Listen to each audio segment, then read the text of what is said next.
Hello friends, नमस्ते।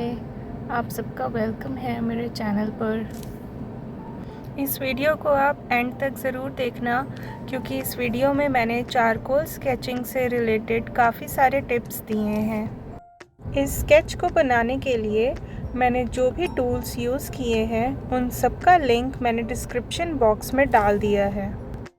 Otherwise ये सारा सामान आपको आपके लोकल स्टेशनरी शॉप पे भी आसानी से मिल जाएगा। आप मुझे इंस्टाग्राम पर भी फॉलो कर सकते हैं, जहां पर मैं डेली कुछ न कुछ अपडेट्स डालती रहती हूँ। लिंक डिस्क्रिप्शन बॉक्स में दिया हुआ है।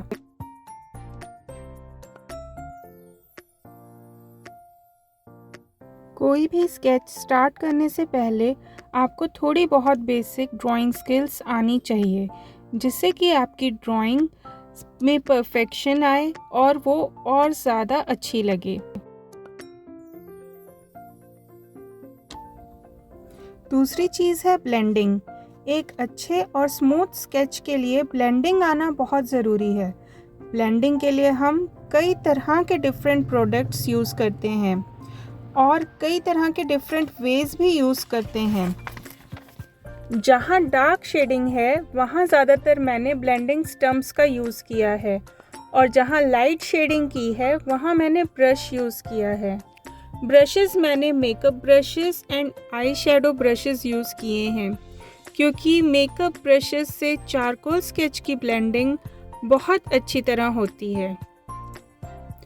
चारकोल स्केच की सबसे अच्छी बात ये होती है कि ये ग्रेफाइट पेंसिल्स की तरह लाइट को रिफ्लेक्ट नहीं करता, इसलिए आपकी ड्राइंग को जो एक डेप्थ चाहिए होती है वो इसे मिलती है और बहुत ही अच्छा प्रोफेशनल लुक भी आता है।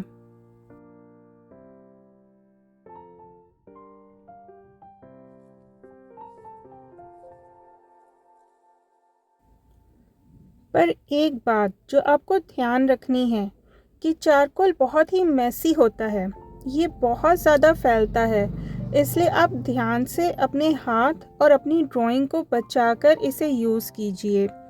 आप अपनी ड्राइंग्स को प्रोटेक्ट करने के लिए टिश्यू पेपर्स का यूज़ कर सकते हैं। अब मैं आपको एक इम्पॉर्टेंट ट्रिक बताती हूँ, जो कि मैं ऑलमोस्ट अपने सारे चारकोल स्केचेस में यूज़ करती हूँ।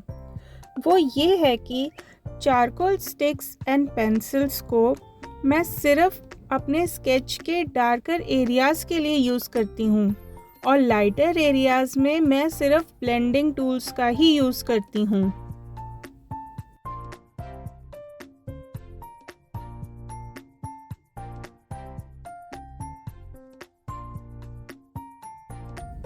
जैसे कि ज्वेलरी को बनाते वक्त मैंने सिर्फ आउटलाइंस पर ही चारकोल पेंसिल्स का यूज़ किया है, और फिर उसी आउटलाइंस को ब्लेंडिंग स्टम्प्स की हेल्प से अंदर की ओर फैला लिया है।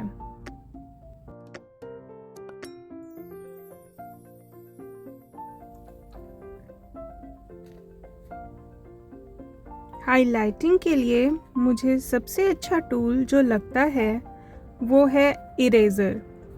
शेडिंग में हाइलाइटिंग का बहुत ही इम्पॉर्टेंट रोल होता है।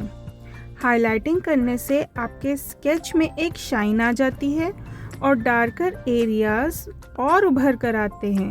यस, हाइलाइटिंग करने से डार्क एरियाज और ज़्यादा डार्क लगने लगते हैं और स्केच को और भी ज़्यादा डेप्थ मिलती है।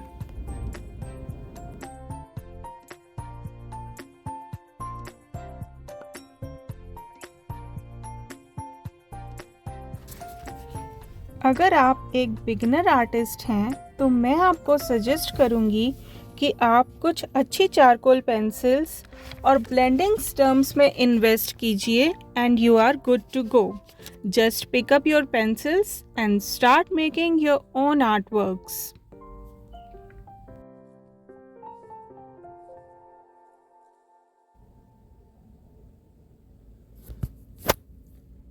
बाकी जब तक आप खुद ट्राई नहीं करोगे तब तक आपको पता नहीं चलेगा कि क्या वर्क करता है, क्या नहीं वर्क करता, कौन से टूल्स के साथ आप कंफर्टेबल हो, कौन से टूल्स के साथ नहीं।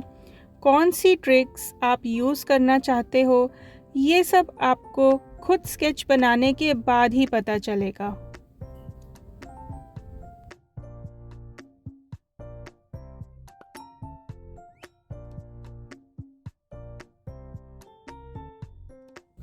फेस की लाइट शेडिंग के लिए मैंने चारकोल स्टिक को एक सैंड पेपर पर रब कर लिया है और उससे जो डस्ट कलेक्ट होती है उसको मैंने कलेक्ट करके और ब्रश की हेल्प से उसके साथ फेस की शेडिंग की है।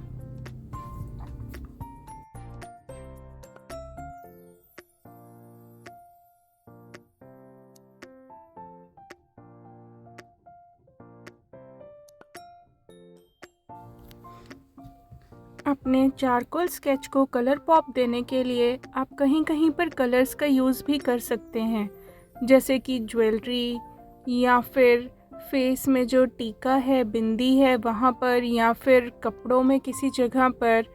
तो उससे आपके जो otherwise black and white sketch है उसमें एक थोड़ा सा कलर पॉप आ जाएगा और जो आपके स्केच को और भी ज़्यादा अट्रैक्टिव बनाएगा।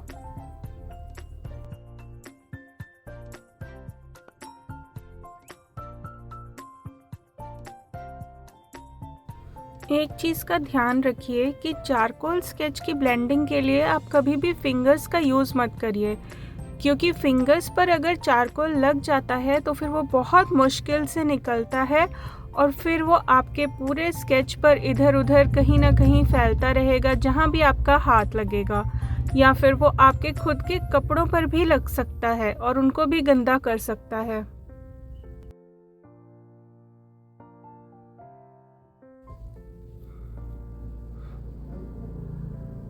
पेंसिल को और ब्लेंडिंग स्टम्प्स को, इरेज़र को आप जितना दूर से हो सके उतना दूर से पकड़ने की कोशिश करें। जितना पीछे से पकड़ें उतना अच्छा रहेगा, क्योंकि अगर आप पास से पकड़ेंगे तो आपका जो हाथ है वो पेपर पर बहुत ज़्यादा रब होगा, जिससे कि पेपर ख़राब हो जाता है। कोशिश करिए कि आप अपने हाथ को पेपर के ऊपर ना टिकाएं और सिर्फ पेंसिल को ही पेपर के ऊपर चलाएं, दूर से पकड़कर। अच्छा, बहुत लोगों की ये आदत होती है कि इरेज़र की जो डस्ट निकलती है उसको वो लोग हाथ से झाड़ कर साफ़ करते हैं, स्केच के ऊपर हाथ से ही उसको पीछे करते हैं। पर लेकिन ऐसा आपको नहीं करना है। पहली बात तो आप ये कोशिश करिए कि आप नॉन डस्ट इरेज़र्स यूज़ कर कीजिए। जो मोनो इरेज़र्स आते हैं जो पेन की शेप में होते हैं, वो ज़्यादातर नॉन डस्ट इरेज़र्स ही होते हैं। तो या तो आप उनका यूज़ कीजिए, लेकिन अगर आपके पास नॉन डस्ट इरेज़र्स नहीं है, नॉर्मल वाला इरेज़र है, तो उसकी जो डस्ट होती है उसको आपने कभी भी हाथ से झाड़ कर नहीं साफ़ करना है। उसको हमेशा ब्लो आउट करना है, फूंक मारकर पीछे करना है, क्योंकि चाहे स्केच चारकोल हो या ग्रेफाइट हो, हाथ से झाड़ेंगे तो फिर वो ख़राब होएगा ही होएगा।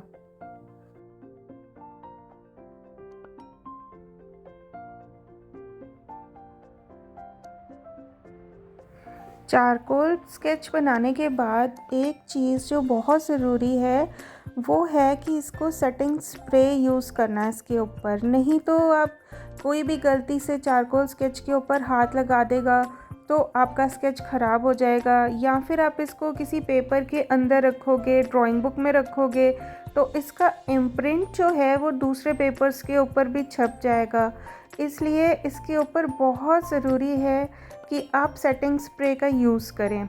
उसके लिए आप आर्ट का जो स्प्रे आता है वो भी यूज़ कर सकते हैं, और अगर आपके पास वो वाला स्प्रे नहीं है तो आप जो हेयर स्प्रे होता है जो हम हेयर स्टाइल्स के ऊपर यूज़ करते हैं वो भी यूज़ कर सकते हैं। लेकिन उसको यूज़ करने के लिए, दोनों ही तरह के स्प्रेस को यूज़ करने के लिए आपको थोड़ा सा ध्यान रखना पड़ेगा। वो ये कि कोशिश करिए कि एक तो अपने आर्ट पीस को वर्टिकल रखिए, लाइक कि खड़ा करके कहीं पर रख दिया, और उसके बाद स्प्रे को बहुत दूर से आपने स्प्रे करना है, क्योंकि अगर आप इसको हॉरिजेंटल रख के स्प्रे करेंगे तो जो स्प्रे बॉटल के अंदर जो माइन्यूट वाटर ड्रॉपलेट्स होते हैं वो आपके स्केच के ऊपर गिर सकते हैं और उसको ख़राब कर सकते हैं। इसलिए इसको वर्टिकल रखना बहुत ज़रूरी है। और दूसरी बात ये है कि अगर आप पास से इसको स्प्रे करेंगे तो आपका जो शेडिंग है वो ख़राब हो सकता है, इसलिए बहुत दूर से स्प्रे करना है। स्प्रे करने के बाद आप अपने स्केच को अच्छी तरह सूखने का टाइम दीजिए। उसको तुरंत ही कवर करने की कोशिश मत करिए। आप अपने स्केचेस को प्रोटेक्ट करने के लिए या तो उनको लैमिनेट करवा सकते हैं या फिर जो क्लियर रैप के फोल्डर्स आते हैं आप उनमें भी डाल के उनको रख सकते हैं। चारकोल स्केचेस गिफ्टिंग के लिए भी एक बहुत ही अच्छा ऑप्शन है। आप इसे अपने फ्रेंड्स एंड फैमिली को गिफ्ट कीजिए और देखिए कि वो कितने खुश होते हैं। कोई भी आर्टवर्क बनाना एक बहुत ही पीसफुल और मेडिटेटिव प्रोसेस है। जब आप कोई भी स्केच बना रहे होते हैं तो आपका ध्यान इधर उधर की फालतू बातों में बिल्कुल नहीं जाता। आपका पूरा ध्यान सिर्फ़ और सिर्फ आपके स्केच के ऊपर ही होता है। इसलिए मैं ये कहूँगी कि अगर आप बहुत टाइम से स्केच करने के या कोई भी तरह का आर्टवर्क बनाने का सोच रहे हैं लेकिन बस आप कभी स्टार्ट नहीं कर पाए, तो आप देर मत कीजिए और इसको जल्द से जल्द स्टार्ट कीजिए, क्योंकि ये आपको बहुत ही पीसफुल एक्सपीरियंस लगेगा। साथ ही साथ आपको एक सेंस ऑफ फुलफिलमेंट भी देगा। अगर आपको मेरा वीडियो पसंद आया है या आपको कुछ सीखने को मिला तो प्लीज़ लाइक एंड सब्सक्राइब। मैं ऐसे ही और आर्ट रिलेटेड वीडियोस आपके लिए लाती रहूँगी। साथ ही साथ मेरी डेली लाइफस्टाइल से रिलेटेड वीडियोस भी आपको मेरे चैनल पर देखने को मिलेंगी। इसके लिए आप मुझे फॉलो ज़रूर कीजिएगा। Bye bye and take care.